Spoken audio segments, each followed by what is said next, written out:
Cette chose que tu ne dois pas partager avec n'importe qui. Vous savez, la destinée est précieuse parce que c'est l'intention originelle d'une chose lors de sa création. Donc, c'est le plan, l'agenda de Dieu pour la vie d'une personne. Et la destinée d'une personne peut être avortée, elle peut être retardée parce qu'il y a plusieurs paramètres qui entrent dans l'accomplissement d'une destinée. Et parmi ces paramètres, il y a la bouche.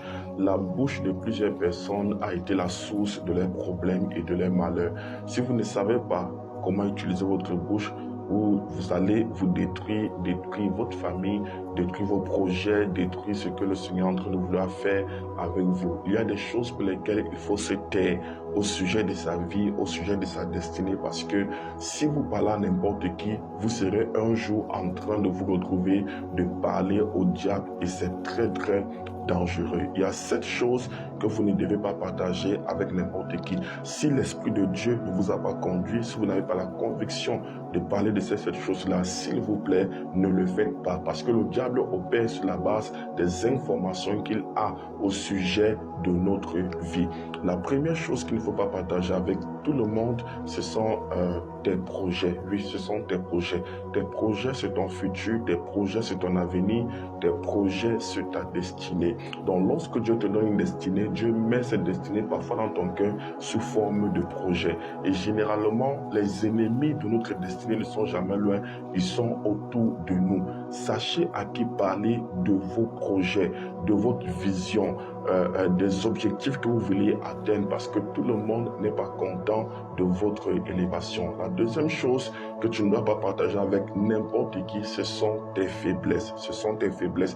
Oui, la Bible nous demande de confesser nos péchés les uns aux autres, et il faut savoir à qui confesser ses péchés. Tes faiblesses, en fait, c'est ta nudité. C'est la partie de toi que les hommes ne voient pas. Et il faut faire très attention parce que quand tu parles de tes faiblesses à une personne, tu es en train de lui montrer ta nudité. Et généralement, ta faiblesse pourra être utilisée contre toi demain si tu ne t'es pas confié aux bonnes personnes. Rassure-toi, lorsque tu veux parler de ta nudité, de tes faiblesses, que tu puisses être en train de parler aux personnes dont tu ressens la paix intérieure donnée par le Saint-Esprit dans ton cœur. La troisième chose que tu ne dois pas partager avec tout le monde, c'est le secret de ta force, le secret de ta réussite. Qu'est-ce qui t'a amené là où tu es actuellement? Dieu travaille avec nous en fonction de certaines informations. Il y avait un secret qui était lié à l'onction et au succès de Samson dans son ministère et dans son travail de juge en Israël. Et les Philistins avaient juste besoin d'une information. Quel est le secret de sa force? Faites attention aux gens qui veulent connaître toujours comment vous avez fait pour arriver là où vous êtes. Faites attention aux gens qui veulent toujours creuser votre ventre pour savoir comment vous avez fait pour obtenir tel diplôme, votre visa, comment vous avez fait pour rencontrer votre mari, votre femme. Faites très attention. La quatrième chose, ce sont les promesses de Dieu sur votre vie. Il y a des informations au sujet des prophéties que vous recevez, que vous devez garder pour vous, que vous devez garder pour vous. Donc, les problèmes de Joseph ont commencé lorsqu'il s'est mis à parler de ce que Dieu lui montrait à sa propre famille. Si les propres frères d'un homme peuvent s'élever contre lui et le traiter comme Joseph l'a fait, ce ne sont pas les gens de l'extérieur qui seront épargnés. Donc, faites attention. Quand Dieu vous parle, quand Dieu vous promet quelque chose, il y a des révélations qui doivent rester secrètes entre Dieu et vous. La cinquième chose que vous devez garder secrète, c'est vos problèmes de famille ou de foyer. Oui, vos problèmes de famille ou de foyer. Vous devez comprendre que chaque famille a ses problèmes, chaque famille a ses batailles. Il y a des personnes, dès qu'il y a un truc dans leur foyer, leur famille est au courant, leurs amis sont au courant, leurs collègues sont au courant. Il faut faire très attention parce que lorsque vous exposez vos problèmes de couple à l'extérieur, lorsque vous exposez vos problèmes de famille, vous êtes simplement en train d'ouvrir les portes afin que l'ennemi puisse opérer. N'oubliez pas que le linge sale se lave en famille. La sixième chose que tu dois garder secrètement, que tu ne dois pas partager avec n'importe qui, c'est ton passé.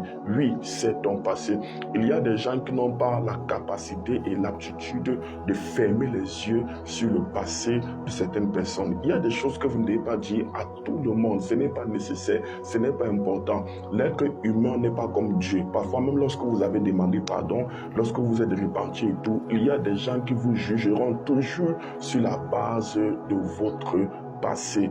Donc, il y a même certains témoignages pour lesquels il faut faire très attention. Oh, j'ai avorté, j'ai tué quelqu'un, j'ai fait comme ceci, j'ai fait comme cela. Votre passé peut court-circuiter votre avenir. Donc, faites attention à qui est-ce que vous parlez de votre passé. C'est très important. La septième et la dernière chose, ce sont vos connexions et les bénédictions de Dieu dans votre vie.